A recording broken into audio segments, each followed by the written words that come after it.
Tercer Congreso Virtual Internacional de Posgrado en Informática que se transmite desde la Universidad Mayor de San Andrés, La Paz, Bolivia. En esta oportunidad tenemos la participación del Magíster Eloy Esposo Espinosa, que nos trae un tema bastante interesante. En este momento le cedemos la palabra a Eloy. Adelante.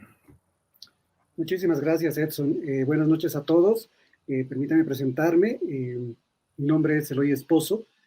Soy ingeniero de sistemas y tengo algunos estudios en lo que corresponde, digamos, al área de telemática, particularmente redes de datos. Quiero agradecer a la Universidad Mayor de San Andrés por darme la oportunidad de compartir con ustedes en este congreso, en este tercer congreso virtual. Esta vez con un tema que en lo particular me gusta mucho.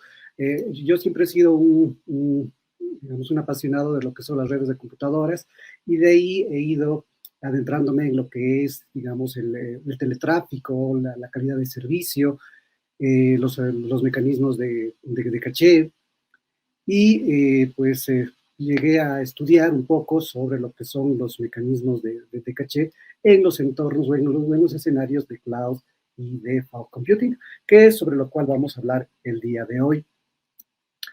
La agenda que tengo planificada con ustedes es hablar un poquito sobre, contextualizar primero lo que es, la ubicación de lo que va a ser un mecanismo de caching. Para eso vamos a hablar sobre la situación actual del tráfico en Internet, qué está pasando, digamos, cuáles son las tendencias actuales. He tratado de evitar en lo posible algunos números, fórmulas y demás para que esto sea un poco más claro. Después vamos a hablar acerca de la nube, y de la computación en la nube y de la computación niebla, que están ya muy de moda, muy implementadas. Hay bastantes soluciones implementadas en ese sentido, pero desde la perspectiva, nosotros la vamos a ver desde la perspectiva de la distribución de contenidos, ¿no? ¿Cuál es el problema de la distribución de contenidos en Internet actualmente? ¿Qué es lo que hace la nube? ¿Qué problemas puede tener la nube en lo que respecta a la distribución de contenidos? Y digamos, la ayuda o la complementación que ha tenido la niebla en ese sentido para el tráfico de Internet, ¿no? Para agilizar un poco el tráfico de Internet. Con todo este contexto, ya vamos a aterrizar un poco en lo que es el caching como tal. Vamos a hablar un poquito acerca de los modelos, del modelo teórico principal de caché en una red heterogénea. Y vamos a ver las dos tendencias principales de caching que se están manejando hoy en día, el caching no codificado y el caching codificado. La charla apunta a mostrar un poquito las características y las ventajas del caching codificado sobre el caching no codificado, y con ello concluiremos mostrando una pequeña comparativa acerca del rendimiento de ambos mecanismos de caching, para luego dar pie a las consultas que ustedes pudieran tener, ¿sí? Entonces, sin más, comenzamos. Quiero comenzar con esta diapositiva, que es una que que me gusta bastante y que obviamente va cambiando continuamente, ¿sí? Esta diapositiva nos muestra la cantidad de usuarios que existen actualmente en Internet, ¿sí? Estos valores que ven aquí, estos porcentajes, son justamente de la última medición que se ha hecho a mediados de este año y que muestran un uso de Internet por gran parte de la población mundial, ¿sí? El 66.2% de la población global ya tiene acceso a Internet. Como pueden ver, la mayor parte está, digamos, ubicada en Asia, pero eso no significa que el resto de los continentes y de las personas tampoco se queden fuera, ¿no? Hay bastante gente, en Latinoamérica pueden ver, hay 10%, Norteamérica un 6%, Europa un 14%, ¿sí? África lo propio con un 11%. Entonces, yo quiero mostrar esta diapositiva para poder poner ya de plano el hecho de que Internet llegó en su momento y se ha quedado, ya es parte de nuestras vidas. Lo hemos experimentado de una forma mucho más cercana a raíz de la pandemia en los años pasados. Hemos visto cómo se ha vuelto parte inherente ya de nuestra vida en varios de los procesos y de las actividades que vamos realizando. ¿Sí? Ahora bien, El uso de Internet no solo ha quedado limitado a lo que son las conectividades tradicionales que habían hasta hace unos años, es decir, la conectividad cableada, sino que, como ven, también ha crecido el uso y la penetración de la telefonía móvil. ¿Sí? 5.15 mil millones de personas en el mundo tienen ya un acceso móvil, ¿no? El 66%. Y pues esta es una cantidad también bastante grande y que está yendo ya muy ligada a lo que es el uso de Internet como tal. Todos usamos nuestro móvil para acceder a Internet el día de hoy, ¿no? Para varios fines, entre los cuales destaca naturalmente lo que es el uso de digamos, de los medios sociales, de los medios multimedias particularmente, que son en realidad digamos, el motivo de esta charla, ¿sí? Justamente en este uso que veíamos en la diapositiva anterior, podemos destacar que el tráfico actualmente en Internet se ha visto incrementado de una manera muy, muy grande. Las estadísticas mencionan que prácticamente va a cubrir casi ya el 80% del tráfico total de Internet va a ser un tráfico en tiempo real. De igual manera, ha habido un incremento en el tráfico de video, de streaming particularmente, ¿no es cierto? El video bajo demanda, el video está dando pie a otro tipo de aplicaciones que tradicionalmente estaban un poquito, digamos, separadas, pero que ahora ya se han volcado, se han montado también en Internet. Estamos hablando, por ejemplo, de los juegos en línea, estamos hablando de las aplicaciones de navegación, las aplicaciones de realidad aumentada, de realidad virtual. Veía en algunas exposiciones previas que se estaba hablando sobre lo que era la realidad virtual y realidad aumentada, que justamente es uno de los tipos de aplicaciones que ahora está creciendo mucho y que está ganando mucho terreno en el tráfico de Internet, ¿sí? Recordarán ustedes, muchos de ustedes incluso tal vez hayan sido partícipes de juegos con realidad aumentada, como los que vemos en la parte aquí abajo en la diapositiva, ¿no? Entonces, esto ya es algo que es rutinario y que ya es parte de nuestra vida. Dentro de todo esto, pues necesariamente tenemos que mostrar algunos datos y como pueden ver, a mediados de este año igual, la mayor cantidad de tráfico es, sin duda, el tráfico de video, ¿no? El tráfico multimedia de video, de streaming particularmente, en el cual, como ustedes pueden observar aquí, YouTube destaca por entre todos los demás, ¿sí? Todos están poniendo algún material audiovisual en la nube, particularmente YouTube, pero como pueden ver, los otros proveedores de servicios también están creciendo de una manera continua, de una manera bastante rápida, y en muy poco tiempo seguramente van a estar a la par de lo que son digamos, el servicio que provee YouTube. Pueden ver aquí en este esquema que está aquí abajo también que justamente el tráfico de video en Internet ha de crecer, ¿no? Al menos para el 2021 se ha visto un crecimiento al 67% del total, ¿sí? Y como dije hace un momento, se espera que crezca incluso hasta un 80% para el 2024. Entonces, este incremento ha resultado en una carga quizás excesiva para algunos segmentos, para algunas partes de la arquitectura de red que soporta todo esto en Internet. ¿De acuerdo? Junto con ello, es importante mencionar las tendencias que tienen las personas o digamos, los usuarios del tráfico en Internet. Es importante aclarar que dado el uso masivo que se ha tenido a partir de la pandemia, todo esto se ha exacerbado y se ha proyectado mucho más. Pero de todas maneras, el tráfico ya iba creciendo y si no hubiera habido pandemia, igual hubiéramos estado con una carga relativamente similar a la que tenemos hoy en día, ¿sí? Ahora, el tráfico en realidad ahora está teniendo un cierto comportamiento que se ha ido estudiando y que pues se observa en casi todos los servicios de video particularmente, ¿no?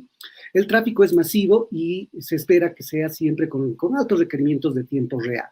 Estamos hablando, como mencioné hace un momento, de juegos, de realidad aumentada, realidad virtual, los tráficos over the top, ¿no? En vivo, etc. Ahora bien, también el tráfico está mostrando una actividad de los usuarios altamente asincrónica. Los usuarios acceden cuando quieren, desde donde quieren y utilizando el o los dispositivos que desean, ¿no? Que quieren. Ya no estamos limitados a un solo tipo de equipos, a un solo tipo de conexión, sino que todos los dispositivos hoy en día están conectados a Internet y pueden, muchos de ellos, poder soportar este tráfico masivo, ¿sí? Aquí pueden ver, por ejemplo, en esta fotografía de acá, una captura que nos muestra las distintos dispositivos para ver una misma aplicación, ¿no? Justamente la serie que está de moda estos días, que es La Casa del Dragón. Justamente ese es otro de las tendencias que tiene el tráfico el día de hoy. Hay una muy alta reutilización del contenido. Resulta que nosotros, los usuarios, nos concentramos en una pequeña cantidad de archivos para verlos en un lapso de tiempo reducido, ¿sí? Podemos ver aquí a la derecha, por ejemplo, todos estos departamentos están viendo al mismo tiempo la final de la serie de Game of Thrones, ¿de acuerdo? Todos estaban viendo la final, ¿no? Esto salió en las noticias en su momento. Y prácticamente los eventos en vivo y varios videos en línea acaparan la atención del público y todos quieren ver en el mismo momento. Eso significa unos picos de carga que naturalmente van en desmedro quizás de algunas otras aplicaciones que están obviamente, que se ven perjudicadas por estos picos excesivos que hay en determinados momentos, ¿no? La final digamos, de una liga, el estreno de algún capítulo, por ejemplo, en esta serie, la final, etc. ¿De acuerdo? Entonces, estos tres elementos, el tráfico masivo, la actividad asincrónica de los usuarios, la ubicuidad de estos, la movilidad de los usuarios y la concentración en una cantidad pequeña de archivos, pues excede en muchos casos la capacidad instalada de red que tienen digamos, los proveedores de Internet, ¿no? Junto con ello, se suma otro aspecto importante. La infraestructura actual ya no está apuntando tanto a los escenarios o a las infraestructuras cableadas, sino que ahora está apuntando a la masificación de los dispositivos móviles, ¿sí? Ese es otro aspecto muy crítico. Pueden ver en estas fotografías, que es una fotografía del Vaticano, bastante famosa, que hace la comparación cuando ascendió el Papa Benedicto XVI versus cuando ascendió el Papa Francisco, ¿no? La diferencia clara en el uso de dispositivos móviles se refleja en estas dos fotografías, ¿no? Y noten que estas fotografías son de hace 9 años, ¿no? La última es de hace 9 años. Al día de hoy es mucho más. El crecimiento de los dispositivos móviles ha sido realmente exponencial, ¿no? Eso ha significado una expansión agresiva de las infraestructuras inalámbricas y de las capacidades de red en prácticamente toda la geografía de nuestro planeta. Pero en algunos casos, pues pese a este crecimiento en infraestructura, la cantidad de usuarios y de clientes solicitando archivos, pues excede esta capacidad instalada, ¿sí? De igual manera, estamos apuntando ahora a mejorar las infraestructuras de red, ¿no es cierto? Estamos ya en la vigencia actual de lo que son las redes 4G y se está apuntando ya, en muchos países ya es una realidad, el uso, la implementación de redes 5G. En nuestro país, por ejemplo, hace unos meses, el gobierno anunció ya que para el 2024 aquí en el país vamos a tener también redes 5G. Hay una pequeña red de prueba que está funcionando en Santa Cruz, y pues ya se va a licitar al año justamente el espectro para poder organizar y para poder comercializar este espectro, ¿no? Lo cual ha de acercar sin duda a nosotros, los usuarios, las ventajas que se entiende que tiene 5G, ¿no? Casas inteligentes, videos en 3D, videos de ultra alta definición, darnos la posibilidad de manejar coches inteligentes, las ciudades inteligentes, ¿sí? Son proyectos que ya son una realidad incluso en nuestro país. Y ni qué decir de nuestros vecinos, ¿no? En la región, Brasil está a la cabeza, Argentina, Chile no se quedan atrás, Perú, Paraguay, Uruguay ya son claros exponentes de que esto ya no va para atrás, ¿sí? Y esto, el salto a 5G implica muchas tecnologías para justamente poder soportar todos los requerimientos que se espera tenga 5G, ¿no? Un ancho de banda bastante alto, tiempos de respuesta bastante reducidos, etc. ¿Sí? En nuestro país específicamente, ¿cómo estamos al momento? Estos son datos de la ATT, los últimos datos de la ATT, que nos indica que al 2021 estamos ahorita con 11 millones de conexiones, ¿no? Un poquito más, 11,5 millones de conexiones a Internet, de las cuales el 91%, un poquito más, se establecen a través de un servicio móvil, ¿no? Pueden ver en el diagrama justamente la cobertura móvil nacional que se tiene en nuestro país, ¿sí? Y que está desplegada alrededor de las ciudades principales de nuestro país. Pueden ver que hay zonas en las cuales aún no se tiene una implementación, digamos, completa, ¿no? Para poder proveer Internet a todo el país. Aunque tenemos también un satélite que debe cubrir esa falencia donde no se tiene cobertura móvil a nivel nacional, ¿no? La velocidad de acceso en nuestro país en promedio ha sido hasta el 2021 de 7 gigabits por segundo. No está mal, ¿sí? No está mal en comparación con otros países de la región, pero obviamente podría mejorarse, ¿sí? Y el tráfico a fines del 2020, el tráfico internacional, ha sido de 502 gigabits por segundo, ¿no? Entonces, eso demuestra que realmente el uso de Internet se está masificando también en nuestro país. Aprovecho este diagrama, digamos, para poner una medición que le he sacado esta mañana sobre las tecnologías móviles en Bolivia, ¿sí? Este diagrama lo he obtenido de la página de nperf.com, donde ustedes pueden hacer un seguimiento de las diferentes tecnologías móviles que se tienen implementadas en tiempo real, ¿sí? Aquí solamente tengo una imagen, pero si entran a la página web de NPERF, ¿sí? nperf.com, van a poder ver en tiempo real cómo está la implementación de las tecnologías móviles en nuestro país. Y van a ver, si se sitúan en Santa Cruz, justamente los 3 lugares donde ya tenemos 3 pequeños puntos de acceso de 5G, ¿de acuerdo? El resto estamos ya con 3G, 4G, en las ciudades capitales, en el eje central, y en el resto de las ciudades también se está desarrollando eso un poco, ¿no?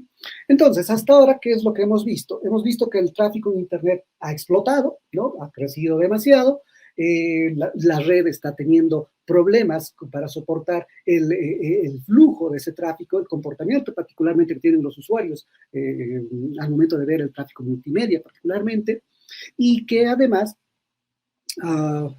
todo se está volcando al manejo de dispositivos móviles, ¿no? De la tecnología móvil en nuestro país. Todo esto afecta sin duda a la infraestructura, pero también afecta a la forma de trabajo de los diferentes servicios de Internet, ¿sí? Y empieza a haber un problema en la entrega de contenidos, ¿de acuerdo? La entrega tradicional de contenidos implica que un cliente, cualquiera de nosotros, conoce la ubicación del servidor donde están los recursos a los cuales quiere acceder, un documento web, un video, un archivo, lo que sea, y gracias a la red que tiene instalada, pues su solicitud es enrutada y llega hasta ese servidor. Ese servidor entonces nos responde, nos retorna lo que le hemos solicitado, ¿sí? Como podemos ver aquí en el diagrama, esta entrega de contenidos no es tan sencilla después de todo, porque la información en realidad viaja por todos lados en la red, ¿sí? No es un camino, digamos, eficiente en muchos de los casos, ¿sí? La información puede ir por un lado, se desvía para el otro, se pierde, se tiene que retransmitir, se encuentra con congestión. Entonces, el entregar contenidos de tiempo real, multimedia, exige bastantes, digamos, un tratamiento bastante grande esto, y lamentablemente la arquitectura de red, de la Internet al día de hoy, apenas se está logrando eso, ¿no? Entonces existen varios conflictos en ese sentido. Mala utilización de recursos, lo cual lleva obviamente digamos, a alta latencia o a tiempos muy altos de espera al cada momento de cargar contenidos, favorece la congestión, que perjudica al final a todos. El funcionamiento tradicional de Internet provee muy poca confiabilidad. Han habido varios temas en este congreso tratando sobre lo que es la seguridad, pero obviamente esto se mantiene, ¿sí? Por más de que pongamos un cifrado del tipo que queramos, la arquitectura misma de Internet es una arquitectura que ha sido desarrollada pensando, digamos, en un escenario poco confiable. Por lo tanto, estamos sujetos a bastantes vulnerabilidades en ese sentido. Y el costo finalmente de trabajar con el Internet actual ha sido siempre elevado. ¿No? Está reduciendo últimamente, eso es evidente, pero aún así los costos son elevados. Justamente en ese sentido es que los servicios en la nube que hoy en día se ofrecen, que hoy en día son parte ya de nuestra vida cotidiana, tienen que luchar con cada uno de estos problemas, ¿no? Tienen que luchar con estos problemas.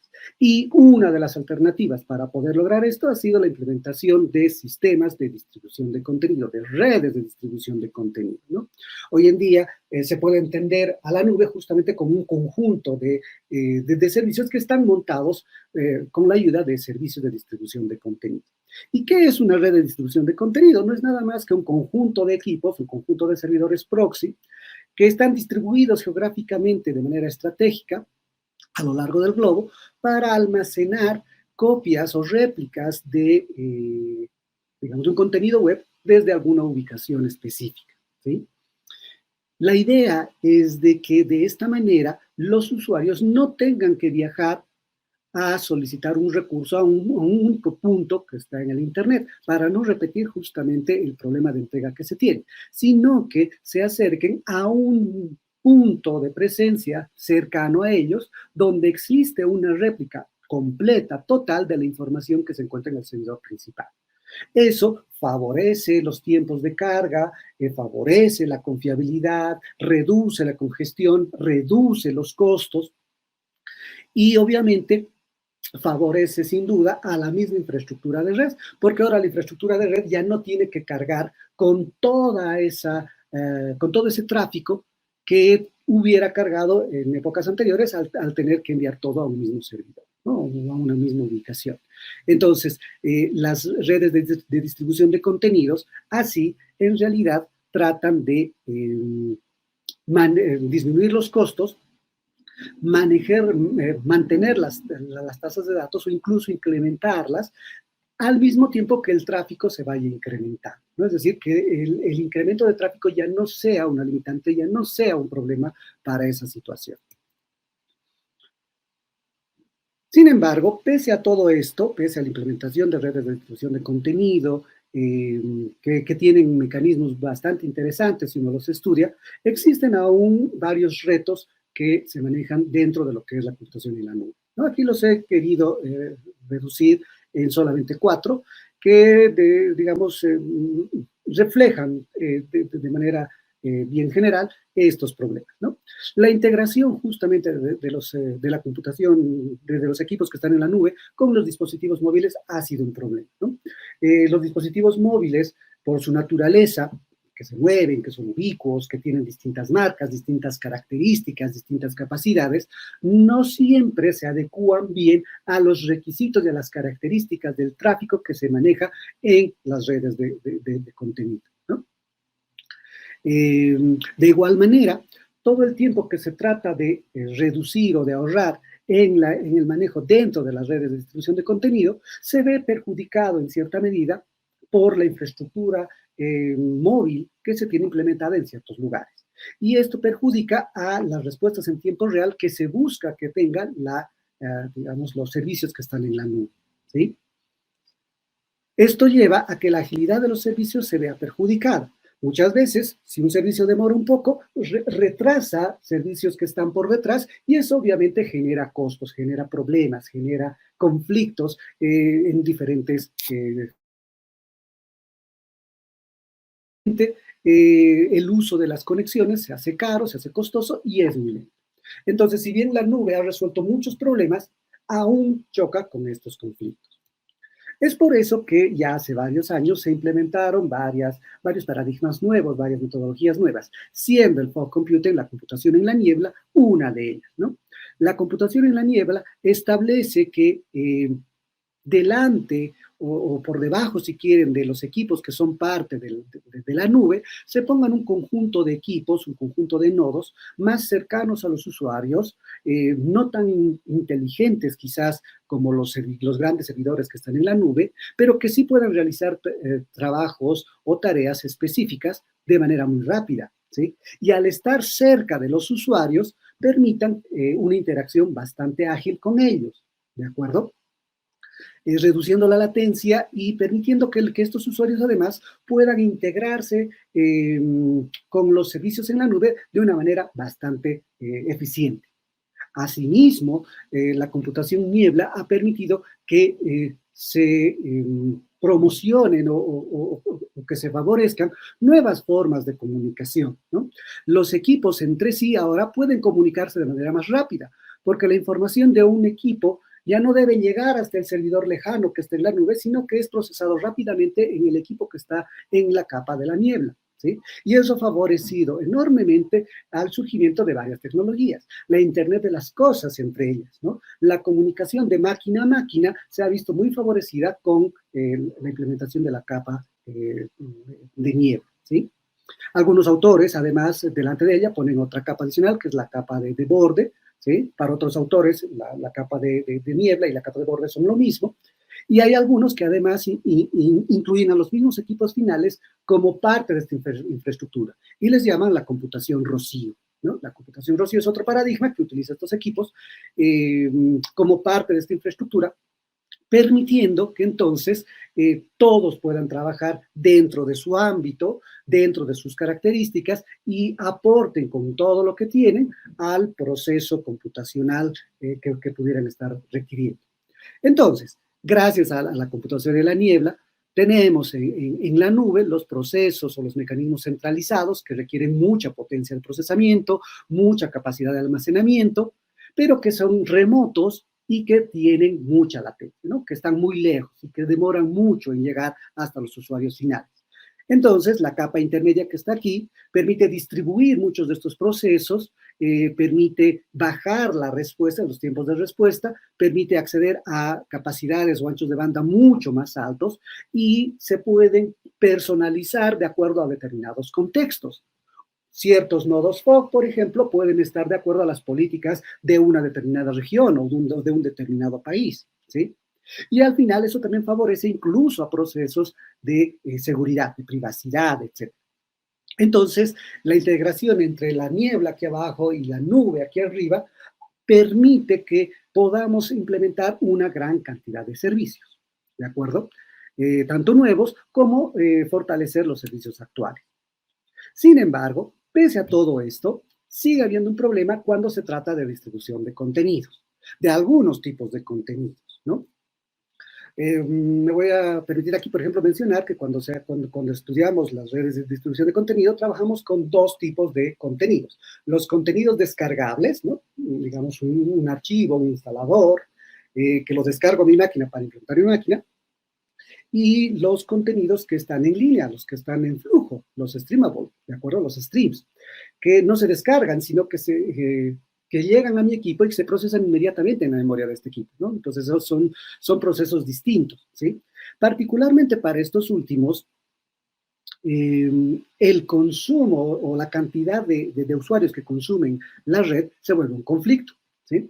Y es por eso que los mecanismos de caching entran en dentro de esta posición, dentro de toda esta situación, para dar su granito de arena y ayudar un poco más, ¿sí? En la diapositiva ustedes pueden ver la definición tradicional que se tiene de lo que es el caching, de una caché, ¿sí? Una caché es simplemente un componente que ofrece una memoria de datos temporal y de alta velocidad para que así se puedan entregar datos desde Internet de una manera más rápida, ¿sí? Esto permite que los datos se puedan reutilizar de una manera eficiente, de una manera eficaz, y que además estén más cerca de los usuarios. Por lo tanto, el tiempo de respuesta debe ser mucho menor. Y de paso, reducen la carga digamos, en las redes troncales, no en las redes de los proveedores, en la nube en nuestro caso.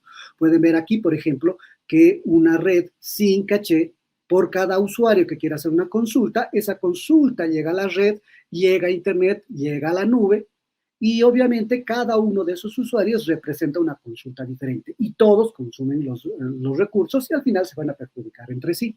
Pero si nosotros ponemos una memoria temporal de alta velocidad acá, entonces estos equipos solamente acceden a la memoria temporal que está aquí, a la caché que se encuentra aquí, y solamente lo que no existe en esta caché es solicitado afuera, sin importar la cantidad de usuarios que puedan haber en una determinada arquitectura de red inalámbrica.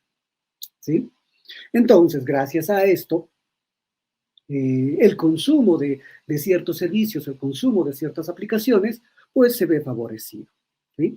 Y además podemos incluso hacer crecer digamos, la oferta que pudiéramos tener a diferentes usuarios. Si bien aquí estamos viendo un diagrama que contempla una red de acceso por radio, digamos una red móvil, este esquema, modelito, se puede aplicar también a una red privada sin ningún problema. Yo podría implementar en la red inalámbrica de mi institución una pequeña caché para los servicios que tradicionalmente se acceden dentro de mi red, ¿sí? Favoreciendo así a los clientes de mi red privada, ¿no? Entonces es prácticamente lo mismo. Esta caché también puede extenderse a los mismos usuarios. De hecho, mucha de la investigación actual en las redes móviles apunta justamente a trabajar con los usuarios, que los usuarios también tengan ciertas cachés. Esta no es una idea nueva, sino que ya se manejaba desde hace tiempo, pero las conexiones eran lentas. Ahora que las conexiones pueden acelerarse en cierta medida con las cachés implementadas en los caminos intermedios, pues se puede, digamos, retomar la idea de poner cachés en los usuarios finales, lo cual ha de favorecer también a varios servicios, Internet de las Cosas, servicios, no sé, de sensores, de actuadores, se van a ver favorecidos por una conexión de caché a nivel de usuario, ¿no? Las comunicaciones de dispositivo a dispositivo se van a ver muy beneficiadas. Y junto con ello se va a poder incluso ver la implementación de mecanismos de intercambio de información oportunistas que sean mucho más eficientes y rápidos con lo que representa el acceso a la red, ¿no? Además de ser cada uno una caché que almacena archivos.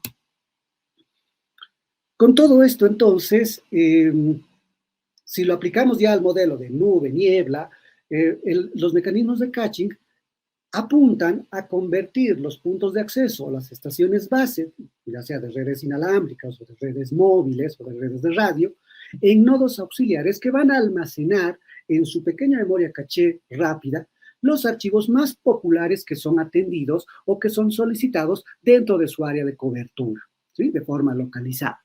Así se incrementa la posibilidad de que estos usuarios puedan acceder al contenido deseado dentro de estas nubes, dentro de estas cachés, sin sobrecargar las redes principales, ¿no? Las redes principales y sobre todo facilitando el trabajo de los servidores o de las fuentes de datos que se pudieran tener, ¿sí? Este es el escenario entonces en el cual entran los diferentes mecanismos de caché, ¿sí? Sobre este escenario es sobre lo que hablamos cuando vayamos a mencionar del caching codificado y del caching no codificado.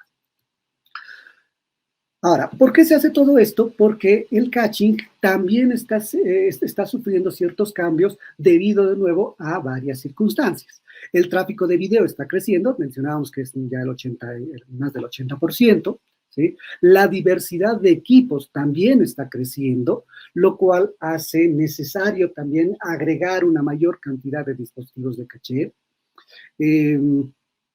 Las cachés por sí mismas pueden volverse un cuello de botella, por lo tanto, se está profundizando en el uso de cachés y se está empezando a poner arquitecturas de caché, digamos, jerárquicas.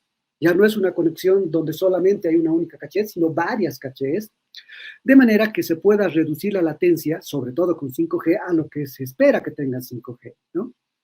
hay un cambio en la forma de trabajo y en la forma de oferta de los diferentes servicios, ¿no? Antes los servicios eran más o menos estáticos, ahora son dinámicos, varían de zona a zona, de región a región. Un ejemplo claro, por ejemplo, Netflix, que tiene diferentes ofertas para el mercado latinoamericano, para el mercado norteamericano, para el mercado europeo, ¿no? Y el hecho de que hay soluciones que trabajan también integrándose a muchas otras soluciones, es decir, trabajamos con múltiples proveedores, lo cual requiere, o lo cual conlleva a la existencia también de una infraestructura por detrás que permita la integración de varios servicios o de varios proveedores en una o en varias cachés, ¿no? Entonces, todas estas tendencias han llevado a continuamente ir revisando y adaptando, mejorando los procesos de caché, ¿sí? Con todo ello, entonces, ya entro ahora sí a lo que es el proceso de caching y lo voy a tratar de explicar, digamos, de una manera bastante general. Sin embargo, debo mencionar el cómo se está, o cómo se idealiza, cómo se modela esto desde el punto de vista técnico, ¿no? Aquí ustedes pueden ver este modelo, que es un modelo teórico del uso de caché para entornos móviles, para entornos que representan a cabalidad una infraestructura de red en la nube y en la niebla, y que contempla, como pueden ver, un repositorio, una fuente donde se van a encontrar los diferentes archivos que nosotros queremos recuperar, ¿sí? En su mayoría se entiende que estos son archivos populares y particularmente van a ser archivos multimedia, ¿no? O que requieren gran cantidad de recursos y un tiempo de respuesta bastante corto. Todos estos están en la nube, en determinados puntos en la nube. Pueden estar distribuidos alrededor de una red de distribución de contenidos y obviamente están conectados ya a la capa de niebla. Aquí al medio esto es la capa de niebla, donde están los nodos extremos, los nodos niebla, cada uno con una pequeña caché, ¿sí? De un tamaño más o menos variable, que va a almacenar la información solicitada por los clientes que mayormente acceden a cada uno de estos nodos. Eso no es algo obligatorio. ¿Sí? Cualquiera de estos nodos intermedios, de estos nodos fog, de estos nodos niebla, pueden atender a cualquier cliente, pero tradicionalmente van a tener algunos clientes que los van a utilizar con mayor frecuencia, ¿no? Entonces, cada uno de estos clientes ha de tener diferentes demandas. Y la idea es de que estas demandas puedan ser atendidas por cualquiera de estos nodos intermedios que han almacenado previamente la información necesaria de la nube. Entonces, en realidad, los equipos intermedios son los que atienden a los usuarios finales, reduciendo el tiempo de respuesta, ¿sí? El modelo básicamente refleja aquello, ¿sí? Y la latencia final ha de ser simplemente la latencia del phone haul, toda esta parte, ¿no? En el peor de los casos, más la latencia de entrega final que pudiera haber, ¿sí? Es decir, si el archivo que estoy solicitando está en esta caché, solamente tengo esta latencia. Pero si el archivo es nuevo, no se encuentra en la caché, pues hay que solicitarlo a la fuente oficial y en cuyo caso, pues sí habrá que sumar esta latencia, pero que ha de ser en el menor de los casos, ¿de acuerdo? Este modelo requiere que se hagan ciertos ajustes y que digamos, se definan ciertos aspectos. Particularmente, uno debe hacerse dos preguntas. ¿Qué información se debe almacenar en estas cachés? ¿Cuál es la idea con esto? La idea es de que estas cachés no pueden ser simplemente unas réplicas, ¿sí? Ese ha sido quizás el problema de las redes de distribución de contenido. Las redes de distribución de contenido tienen réplicas en su mayoría, ¿de acuerdo? Apuntan a ser réplicas. Pero en el caso de las cachés, dispositivos pequeños que no tienen un espacio de almacenamiento tan grande como un servidor, ¿sí? Tiene que utilizar de manera mucho más inteligente esa memoria pequeña que tiene. Entonces, debemos elegir muy bien qué información debemos poner en esta caché, ¿sí? Y luego, ¿cómo podemos entregar este contenido, el contenido que esté en la caché o el que esté en la nube, de una manera eficiente al usuario final o a los usuarios finales para que no solamente tengan acceso a ese archivo una vez, sino las veces subsiguientes que pudieran haber? ¿De acuerdo? La respuesta a esos dos cuestionamientos, esas dos preguntas, es lo que va a llevar a la implementación o la decisión de un determinado mecanismo de caching en particular, ¿sí? En ese sentido, todos los mecanismos de caching hoy en día trabajan con dos etapas bien definidas, claramente establecidas.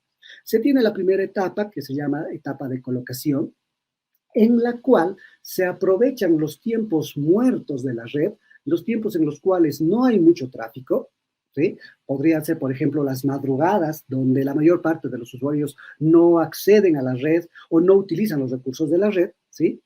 Y en esta etapa de poco uso de la red, se trata de obtener, de preobtener, mejor dicho, la mayor cantidad de archivos que pudiera completar la información de las cachés, ¿de acuerdo? Las cachés deben poder definir claramente cuál es ese espacio, cuál es ese tiempo en el cual no hay mucho uso de la red. Y una vez que lo detecten, que lo determinen, obtienen la información que creen ha de ser necesaria. ¿De acuerdo? De esta forma, la información que está en los servidores centrales es descargada a las cachés sin perjudicar a los usuarios. Ahora, de red a red, obviamente, esta etapa de colocación ha de ir variando en tiempos, en periodos de descarga, en las condiciones de los recursos, etc. ¿Sí? Pero con todo esto vamos a lograr que en las cachés de los dispositivos de retransmisión, en los dispositivos niebla, se tenga una información, si no completa, cuasi completa de la información que estuviera en la nube, ¿sí? Podríamos decir que hasta aquí estamos tratando de llegar a una réplica. No es exactamente la finalidad, pero si se puede tener una réplica, mejor, ¿ok? La siguiente etapa es la etapa de entrega. En esta etapa, los usuarios ya están activos y los usuarios revelan sus demandas, hacen sus demandas digamos, al servidor, ¿no? Este usuario quiere ver el último capítulo de Games of Thrones, este quiere ver un concierto, este quiere descargar un archivo, un instalador, entonces hacen conocer sus demandas. El equipo que intermedia, el equipo Niebla, que ya descargó una copia, digamos, lo más que pudo en la etapa de colocación, si puede responder esas solicitudes, las responde, ¿de acuerdo? Pero si no puede responder esas solicitudes, se contactará con el servidor central para solicitar la información que le falta y así hacérsela llegar a los clientes. Si bien este mecanismo pudiera ser parecido a un mecanismo tradicional de consulta, digamos, de los que existían tradicionalmente, en realidad la etapa de colocación, si es estratégicamente armada, ha de permitir que la cantidad de mensajes solicitados al servidor sea la mínima posible, ¿de acuerdo? Sea la mínima posible y así perjudique lo menos que se pueda a la infraestructura de red principal. Y a este servidor, para que así esté liberado y pueda tener otras demandas, ¿sí? Entonces, la fase de entrega es en realidad la fase en la cual se va a tratar de reducir por todos los medios posibles el tráfico en la red, ¿sí?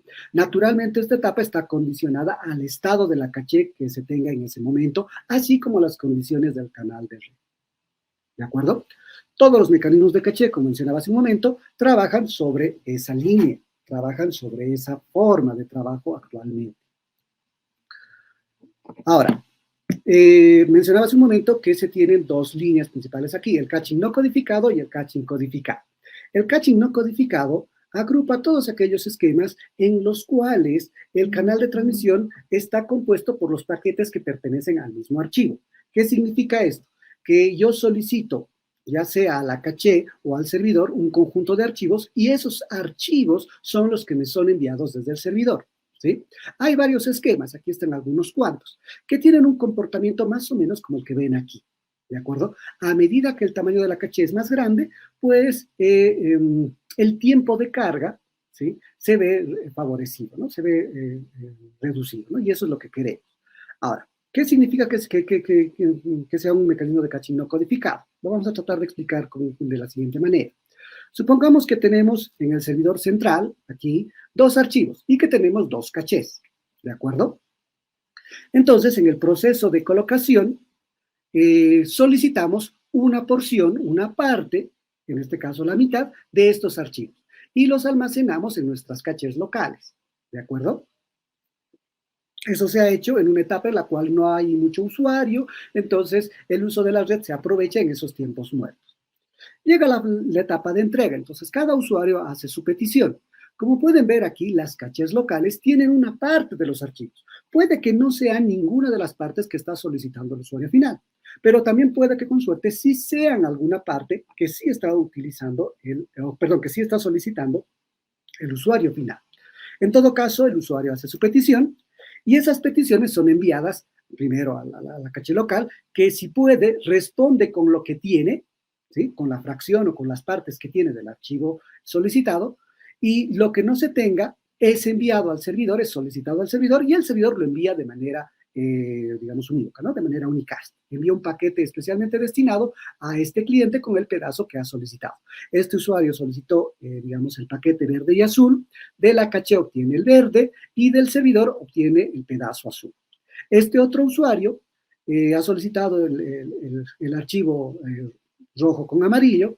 En la caché está la parte roja y la parte amarilla es solicitada al servidor. Entonces, de esa manera, el usuario final recibe de la caché una parte y del servidor principal otra parte, ¿sí? En resumen, el tiempo de respuesta no va a ser el mismo que si no hubiera caché, ¿no? El tiempo se ha reducido un poco. Y dependiendo de del tamaño de esta caché y de cuán estratégicamente hayamos colocado los pedazos de archivos que están en el servidor, pues la cantidad de mensajes que sean necesarios de pedir al servidor ha de variar y puede minimizarse, puede reducirse hasta un cierto nivel. ¿De acuerdo? Entonces, este tipo de mecanismos son los que se conocen como un mecanismo no codificado, donde la misma información de los usuarios, de los archivos solicitados por los usuarios es enviada ya sea desde la caché o desde el servidor, ¿no? Esta ha sido la forma tradicional de caché que se ha tenido. En varios mecanismos, como podemos ver aquí, ¿no? Aquí hay algunos esquemas, hay varios esquemas que se utilizan. Netflix tiene su esquema, Google tiene su esquema, algunas empresas de distribución de condiciones tienen sus propios esquemas, ¿sí? Pero todos trabajaban más o menos en la misma línea, ¿sí? El comportamiento o el rendimiento de este tipo de mecanismos de caching es como el diagrama que vemos a la izquierda. A medida que la tasa va, digamos, que el tamaño de la caché va creciendo, la tasa o la cantidad de paquetes que son necesarios enviar va disminuyendo, ¿sí? O sea, mientras más grande sea la memoria, mejor, porque vamos a poder, digamos, mantener en esa memoria caché la información del servidor y por lo tanto va a ser menos necesario acceder a esa información, ¿sí? Si el tamaño de la caché es menor, pues obviamente vamos a necesitar más conexiones al servidor, por lo tanto vamos a tener un consumo más alto, ¿sí? El comportamiento de estas cachés es más o menos así, más o menos lineal, ¿sí? Ese comportamiento era el comportamiento tradicional, como mencionábamos hace un momento, y hoy en día se aplica ahora al 2013, los señores Nadal y Nissen han propuesto lo que se conoce como los mecanismos de caching codificado, ¿sí? Estos esquemas se basan en el hecho de que ahora no se piden los archivos que yo solicito, sino que los archivos que se envían son una mezcla, son una combinación de varios paquetes de archivos, incluidos aquellos que yo no he solicitado, ¿de acuerdo? Ahorita voy a explicar eso con un poquito más de detalle. Hay varios esquemas y cada día van apareciendo nuevos esquemas, ¿sí? Este es un campo recientemente abierto y que está siendo muy trabajado y que permite que la carga o la cantidad de mensajes que es necesario solicitar al servidor pueda tener un rendimiento un poco más ágil, dependiendo de nuevo del tamaño de la caché, ¿sí? ¿Cómo funcionan estos mecanismos? De nuevo, tenemos un ejemplo aquí donde tenemos el servidor principal y tenemos dos cachés, ¿no? Y vamos a tener dos usuarios. Entonces, de nuevo, en la etapa de colocación, un pedazo, una parte del archivo principal o de los archivos principales que están acá se copian a las cachés, ¿no? Y se llenan en las cachés de los equipos que están en la niebla, ¿sí? Estos pedazos son estratégicamente elegidos y son colocados en la caché. Entonces, cuando llega la fase de entrega y cada usuario hace su petición, ¿sí? La petición llega a la caché y si la caché tiene los archivos, pues los envía. Hasta ahí es exactamente igual que en el anterior mecanismo, ¿sí? Sin embargo, si hay un archivo que no esté en la caché, Este archivo es solicitado al servidor, pero el servidor, en vez de enviar ese pedazo a cada uno de los clientes, dependiendo de lo que han solicitado, lo que hace es generar un archivo compuesto utilizando el operador SOR, ¿sí? De algunos de los pedazos que tiene y que no han sido enviados a las cachés, ¿de acuerdo? Entonces, esos pedazos que tiene los opera todos con el operador SOR, ¿sí? De manera que genera un solo paquete del mismo tamaño que los paquetes que son componentes, pero que obviamente condensa, digamos, está compuesto de la información de los pedazos que podrían faltar aquí. Entonces, en vez de enviar 2 o 3 paquetes, solamente envía uno, ¿sí? Y además, este mensaje no se envía de manera unicast, sino que se envía de manera, digamos, de difusión. En las redes que soportan broadcast, se envía por broadcast. En las redes que trabajan con multicast, se envía con un multicast masivo. Es decir, este mensaje se envía a todos por igual, ¿sí? Puede ser que yo no necesite, por ejemplo, el pedazo rojo. Yo que estoy aquí, este usuario de aquí, no necesita el pedazo rojo. Lo ha de recibir también. Lo ha de descartar después de operarlo aquí abajo. Pero junto con ese pedazo está recibiendo el pedazo azul que necesita, ¿sí? Los demás equipos van a recibir el pedazo rojo que sí necesitan y descartarán el azul, ¿sí? Pero tienen toda la información. La cantidad de paquetes que se transmiten es menor, la cantidad de transmisiones también es menor, ¿sí? En consecuencia, como pueden ver aquí, el usuario de aquí de la izquierda recibe los paquetes que quería y el usuario de la derecha también recibe los paquetes que él quiere, ¿sí? Esta forma de trabajo es justamente a lo que se llama un caching codificado. Se llama codificado porque combina, ¿sí? La codificación es el término que se ha utilizado para esta combinación de partes de información al momento de establecer una transmisión. Es una forma de trabajo bastante sencilla, simple y que ahora se está explotando de varias formas, ¿no? Con esta forma de trabajo, el rendimiento que se logra es bastante interesante. Ustedes pueden ver aquí, estas son algunas de simulaciones que he hecho yo, en las cuales hemos logrado, digamos, disminuir el tiempo de entrega, ¿sí? A medida que la cantidad de usuarios se hace más grande, ¿sí? A medida que hay una mayor cantidad de requerimientos y de usuarios conectados al sistema, pues el rendimiento tiende a estabilizarse, ¿de acuerdo? Pero este rendimiento, pues obviamente ha de representar también un gran intercambio de estos mensajes codificados entre todas las terminales, ¿sí? El tiempo de entrega también se ha de estabilizar, pueden ver, ¿sí? Yo he hecho pruebas hasta con 300 usuarios, ¿sí? 300 usuarios y un conjunto de 60 archivos que pues me ha permitido justamente evidenciar este comportamiento, ¿sí? Con esto, cualquier red que quiera implementar un mecanismo de caching puede atender varias solicitudes sin generar mucho conflicto en la red de infraestructura que pudiera tener. Si comparamos este comportamiento con el otro comportamiento, vamos a ver digamos, una gran diferencia y una gran ventaja en el uso de esquemas de caching codificados, ¿sí?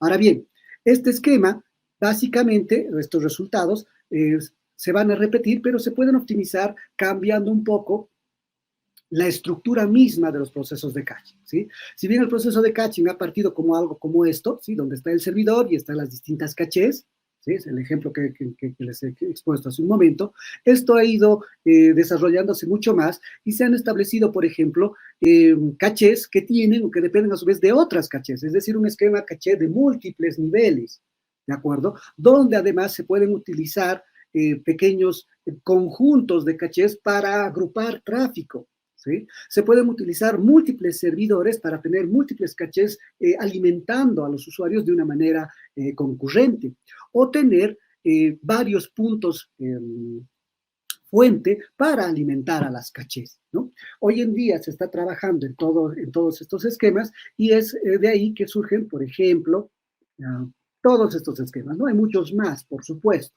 Se está viendo de trabajar con esquemas que se adapten, por ejemplo, a comunicaciones entre dispositivos para IoT, que vean la parte de seguridad, porque pueden soportar incluso como el tiempo de transmisión se disminuye, ya podemos hablar de agregar mecanismos de seguridad a las transmisiones, de autenticación, mecanismos jerárquicos para distintos escenarios, con múltiples servidores, ¿sí? Entonces, este es un camino que está abierto para la investigación y que sin duda ha de favorecer a todos los sitios donde realmente se quiere ofrecer archivos grandes y que sobre todo sean en tiempo real, ¿no?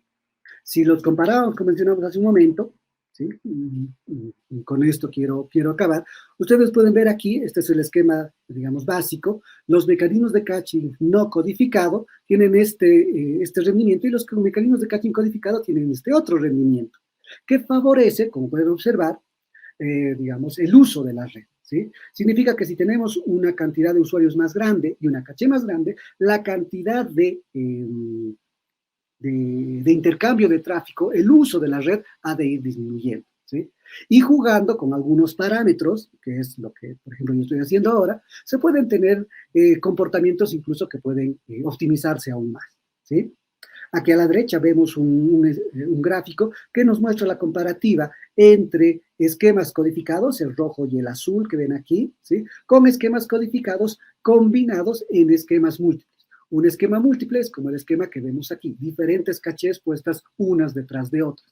Entonces se puede ganar en ese sentido en lo que respecta al uso del ancho de banda, en lo que respecta a la latencia en transmisiones de tráfico masivo, ¿sí?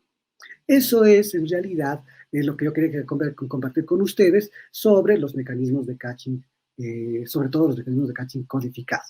Para finalizar, simplemente pongo un caso de éxito. Este es el caso de éxito más sonado, más reconocido a nivel mundial. Es una pequeña compañía alemana con sede en Múnich, que es la compañía Kadami, ¿sí? Esta compañía, que no son más de 5 personas y que ha iniciado solamente como 2 estudiantes de posgrado, han empezado a estudiar bastante el mecanismo de caching, de caching codificado, perdón, y han empezado a establecer, a vender servicios de retransmisión de streaming masivo en pequeños lugares con bajo costo, ¿sí? De manera que hoy en día permiten transmitir entre 2.000 a 3.000 películas entre 200 usuarios al mismo tiempo en prácticamente en tiempo real, ¿no? Si ustedes, por ejemplo, buscan la compañía Kadami, van a ver su propaganda, donde hay videos de demostración de todo esto, y tienen esta fotografía, por ejemplo, son varios celulares que están conectados todos a distintos archivos, y que todos tienen un tiempo de carga de todo el video, ¿sí? Para mostrarlo, menor a 9-10 segundos, ¿no? De videos bastante grandes, y que ahora está siendo implementado en líneas aéreas, para que así obviamente se pueda ahorrar los costos y los recursos utilizados por estas líneas para la oferta de sus servicios multimedia, sobre todo en viajes de larga distancia, ¿no? Algo así se puede implementar, por ejemplo, en servicios, no sé, si lo trasladamos un poco a nuestra realidad, tal vez en los servicios de transporte urbano, terrestre, ¿no? En los servicios aéreos también, considerando que si bien nosotros estamos, bueno, el gobierno dice que vamos a llegar a 5G, hasta que esa red se implemente de manera completa, ha de demorar un poco, ¿sí? Y en muchos de nuestros casos, las redes móviles todavía están trabajando con tecnologías de 2G, 3G, 4G y algunas, ¿no? Y que sería una forma muy, muy conveniente de poder implementar estos servicios. Muy bien, con esto termino mi presentación. No sé si hubiera alguna consulta o alguna aclaración al respecto. Espero que les haya sido de agrado lo que les he comentado y sirva para que algunos de ustedes pues puedan profundizar sobre este tema y pronto podamos tener alguna implementación local, ¿no? de este tipo de servicios. Entonces estoy a su disposición. Cualquier consulta que puedan hacer, con gusto se los responderé. Dice aquí un libro donde se encuentran los distintos paradigmas de niebla y borde. Hay varios libros. Yo te recomendaría un libro, te lo puedo pasar si quieres, si te contactas conmigo, tengo una copia.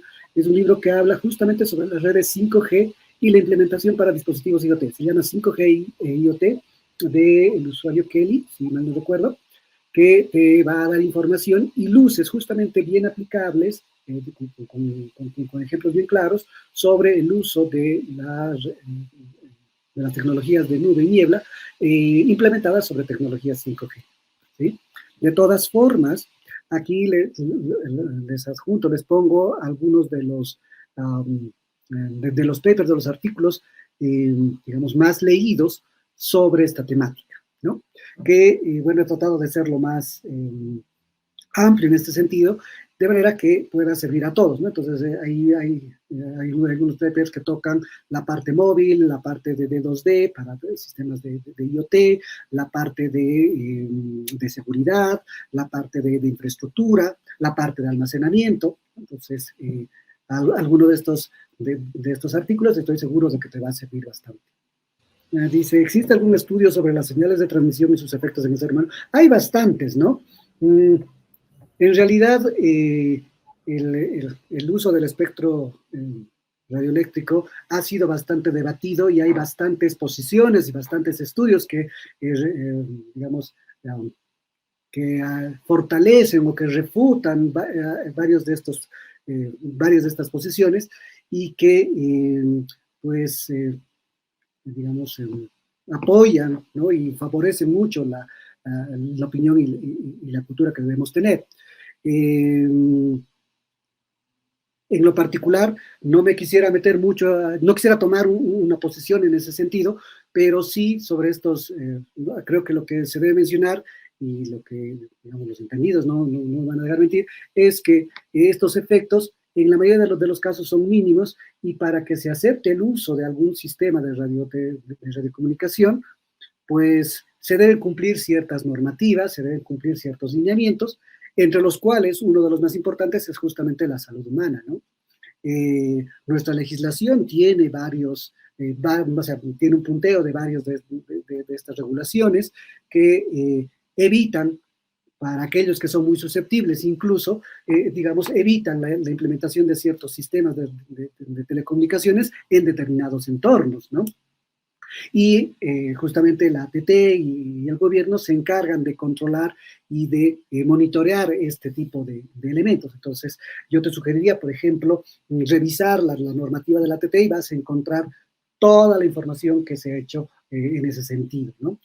Aquí, por ejemplo, en la universidad, en la UNSA también yo he visto bastantes estudios que se han hecho en ese sentido, ¿no? Sobre los efectos justamente del ser humano de distintos sistemas de telecomunicaciones por radio, no solo móvil, sino también de televisión, de radio, etcétera, ¿no? Muchísimas gracias. El agradecido soy yo nuevamente. Les felicito por la organización, les felicito por haber contactado a los ponentes. Hay ponencias muy, muy buenas, todas son muy interesantes. Motivo a todos los estudiantes a que las repasen, las revisen. Estoy seguro de que pues las van a encontrar muy enriquecedoras y las van a poder aprovechar adecuadamente, ¿no? Muchísimas gracias por el espacio y pues estoy a su disposición cuando lo puedan necesitar.